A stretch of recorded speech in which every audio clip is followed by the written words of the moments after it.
Imagine for a moment, what if the devil was not a creature with horns and fire, but a clever, quiet idea, knowing how to infiltrate unnoticed? What if it sat among us, smiling, forcing no one to do evil, but allowing us to do it ourselves? And we call it progress, education, freedom, or even reality? Now, imagine that I am the devil, and I am speaking to you from this perspective, not to scare you, but to reveal how ruin is quietly manufactured, how society is corrupted without noise, and how we all participate in the game without noticing. If I were the devil, my first scandal would be the children, those who have just emerged from their mothers' wombs. I would instill in them racial division, plant the rules from the beginning, and I won't stop until I strip them of their innocence. I wouldn't wait until they grow up, but I would continue to amuse myself with them for 12 years, steal their minds and hearts, and call all this education. And if I were the devil, my second scandal would be the women. I would have older men control women's bodies and their rights. I would have no problem hiding behind a religion just to ensure the distinction between man and woman, exploiting religion to convince them that women have no rights, no instinct, and no right to life. In the end, I would make them forget the real purpose of religion. And if I were the devil, I would take any form you wish to see in this life, and sit back and watch you create your own misery, without setting a fire on this earth. The politicians will take care of everything. And me? I won't do anything. They will do everything instead of me. And if I were a vile devil, I would hide behind the camera, and I wouldn't need to show myself. I would imprint with everything that contradicts society's values and call it reality television.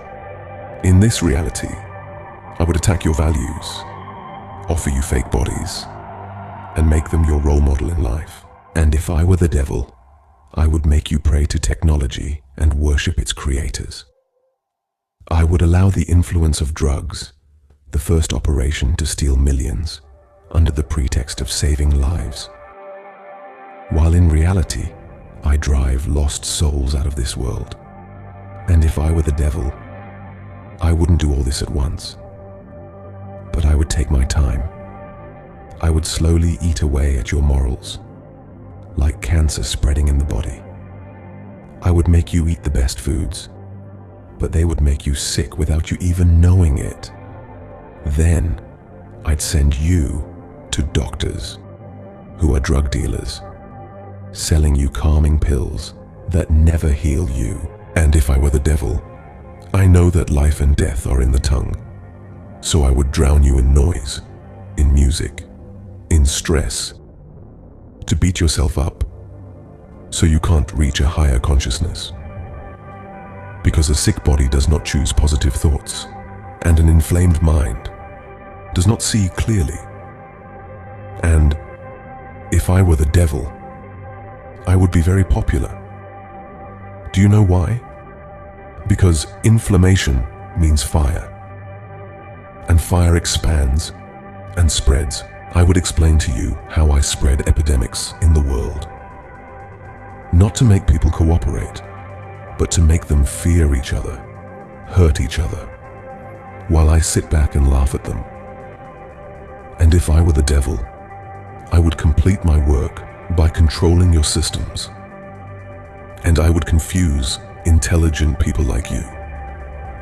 Make them believe they are strangers to their societies, their thoughts, and even their identities and affiliations. In conclusion, the devil's work is quiet, cunning, and often mistaken for progress. It's crucial to remain vigilant, to question and to hold on to our morals, our identities, and our humanity. For it's in these things that we truly find our strength and our freedom. The devil may be among us, but we are not powerless. We are the makers of our own reality.